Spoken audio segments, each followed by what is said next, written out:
उठापका छकरे राधा माधव पंचुदोल मिलन अनुष्ठित। कटक जिला महांगा ब्लॉक कुंडी ग्राम पंचायत स्थित उठापका स्थित मिलन पड़िया राधा माधव मिलन अनुष्ठित हो। विभिन्न प्रकार बाजा बाणर एवं रोषणी करी विमान रे ठाकुर को मिलन पड़िया कणा जायतिला। युव समाजसेवी सरोज राउतों प्रत्यक्ष तत्वावधान रे ग्रामर युवक माने विमान शोभायात्रा भाग नेते। बहु पुरातन उठापका कुंडी मेलन रे थानपति भाव में राधा माधव विमान पात्रशाही विमान, मधुपुर विमान, विश्वालशाही, जटियानना विमान सह 8 रु अधिक विमान, रोषणी एवं बाजा बाण सह मेलन पड़िया पहुंची। समस्त विमान को जताविधि पूजार्चना करा। कुंडी पंचायत समस्त जनसाधारण साहाय्य और सहयोग करते।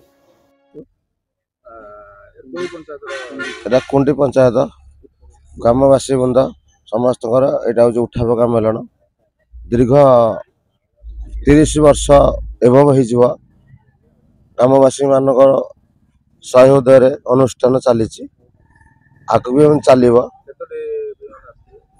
विमान 7-8 आसती प्रशासन आमर गोटे राति आउ दिन 10टा पर्यटन चले जेहेतु आईन कानून ये उद्धर अच्छी।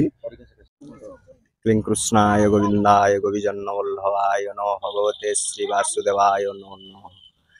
ओं शांताकार भुजंग शयन पद्मनाभं सुरेशं विश्वाधारं गगनसदृश मेघवर्णं शुभांगं लक्ष्मीकान्तं कमलनयना जोगिर्विद्यानगम्यं वंदे विष्णु भवभयहर सर्वलोकैकनाथं। महाप्रभु श्री दोल गोविंद ठाकुर दोल चली आज तार शेष दिवस महाप्रभु श्री राधा माधव जी आज एठी होली उत्सव चली। आज शेष दिवस समस्त को मोर कोटि कोटि प्रणाम। महांगारू Subrat Kumar Mahanti report the news today.